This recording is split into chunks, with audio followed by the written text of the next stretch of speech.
experience downness in spirit. Remember, he also committed a sin, right? You know that. In the time of Bathsheba. But when the time he recognized his sin and he repented from all his sin, then he wrote this, "As the deer pants for streams of water, so my soul pants for you, O Lord." In Psalm 63 verse 1, he said here, the Bible says here, "O God, you are my God. Early will I seek you. My soul thirsts for you. My flesh longs for you in a dry and thirsty land where there is no water."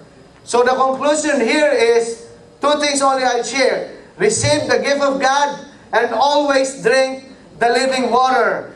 Every day of your lives you will experience all kinds of temptations and trials from the enemy. All kinds of problems. But the moment you remember when you drink the water and you drink also the living water, which is in the person of the Holy Spirit that Jesus Christ had given us in the books of Acts, remember chapter 2, says here, we are always in a spiritual strength. God will give us a spiritual strength. In conclusion, let me also use Judas Iscariot, who was personally handpicked by Jesus Christ himself. He used to be one of the original apostles. Remember, Jesus Christ handpicked Judas Iscariot to be one of his apostles. Remember that. He used to be proclaimer of the gospel and the good news of salvation. But one thing that he decided, the word here, he decided to betray Jesus Christ with a kiss and a 30 shekels of silver, and he had the chance. Remember, the moment we experience sin in our lives, the key is go back to the first step. Receive the gift of God, repentance.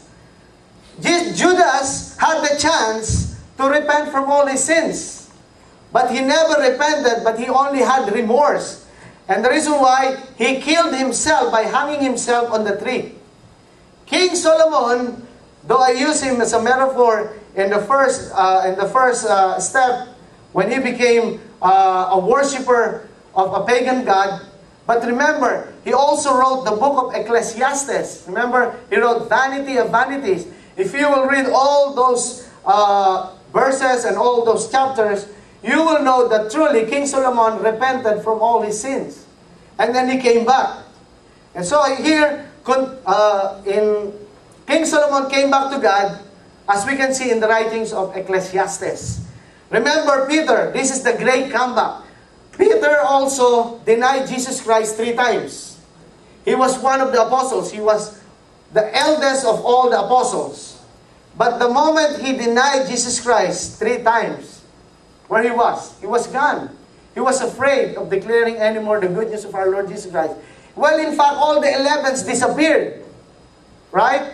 During the time when Jesus Christ was already been plagued by the Roman centurions. Only John the Beloved stood up during the time when Jesus Christ was on the cross of Calvary. It was only John the Beloved who stood up as one of the apostles. But Peter made a great comeback when he says here, this was the first confirmation when we went to the evangelism lesson yesterday in Acts chapter 2. If we will recognize this as a church, in Acts chapter 2, verse 14 to 21, it says here, "But Peter, taking his stand with the 11, raised his voice and declared to them, 'Men of Judea, and all you who live in Jerusalem, let be this known to you, and give heed to my words, for these men are not drunk,'" because they were speaking in tongues. They were supposed, it is only the 3rd hour of the day, but this is what was spoken of through the prophet Joel, "And it shall be in the last days that God will pour out my Spirit on all mankind, and your sons and your daughters shall prophesy, and your young men shall see visions, and your old men shall see or shall dream dreams. Even on my bond slaves, both men and women, I will in those days pour forth of my Spirit, and they shall prophesy." Verse 19, "And I will grant wonders in the sky above, and signs of the earth below, blood and fire and vapor of smoke. The sun will be turned into darkness and the moon into blood before the great and glorious day of the Lord shall come. So Peter made the great comeback. The moment the Holy Spirit was poured upon them in Acts chapter 2 verse 1 to 4, Peter stood up as the eldest of all the apostles, and he declared this message to all the men in Judea. And he became the proclaimer of the gospel of Jesus Christ. And the result of this, the message of this in verse 38 also and 39, it says here, Peter said, "Repent and each of you be baptized in the name of Jesus Christ for the forgiveness of your sins, and you will receive the gift of the Holy Spirit. For the promise is for you and your children, and for all who are far off, as many as the Lord our God will come to Him." And so, the result here, we can see thousands of souls were added unto the kingdom of God. 3,000 souls were added, and the Lord added more daily in their numbers. As you can see, in verse 42 to 47, this was the result. In 42, it says here, "They were continually devoting themselves to the apostles' teaching and to the fellowship of the breaking of bread and to prayer. Everyone kept feeling a sense of awe." So the moment we are filled with the Holy Spirit, the same experience that I experienced in Acts chapter 2, we can also experience this, that our church will continually be devoted in the apostles' teaching or the Bible's teaching, and to the fellowship of the breaking of bread, in the communion, in Bible studies, and in prayer. So the prayer meeting will be jam-packed and full-packed every Wednesday.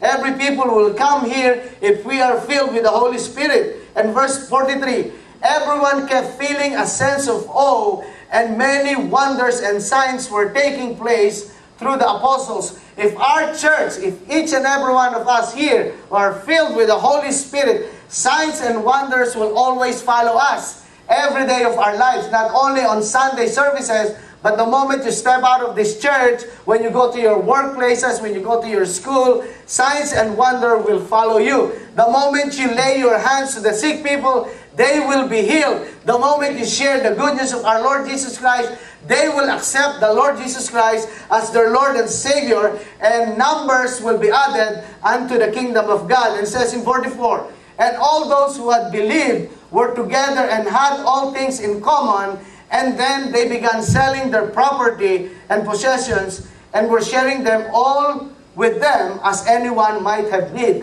We're not going to sell all our properties to give to oneself or to give to the poor. The message here is, if we are filled with the Holy Spirit, we will be in one. We will be in all things in one common, in one unity, to serve one another. Whatever we have, we can share to other people. And it says here, and in verse 46, "Day by day, continuing with one mind in the temple, breaking bread from house to house." Can you imagine that? If we are filled with the Holy Spirit, every day we can have Bible studies, fellowship, not only in our houses, but also to the unbelievers, that we can share the good news of our Lord Jesus Christ. And it says here, "And they were taking their meals together with gladness and sincerity of heart." And verse 47, "Praising God and having favor with all the people, and the Lord was adding to their number day by day those who are being saved." So the message here today is, you need to drink the living water every day of your life. You might say, "I already have the Holy Spirit the moment I accepted the Lord Jesus Christ as your Lord and Savior." No, we need to be filled with the Holy Spirit every day, not just once, but every day. Same thing with the physical water. The moment we got thirsty, your Holy Spirit, your spirit and your soul is also getting thirsty. You need to drink the living water day by day. And these results will happen not only to us, but to our church. Remember this, all of these things that had happened in Acts chapter 2, verse 42 to 47, if you want this to happen to your lives and to our church, now is the time. The message here is, in in John chapter 7 verse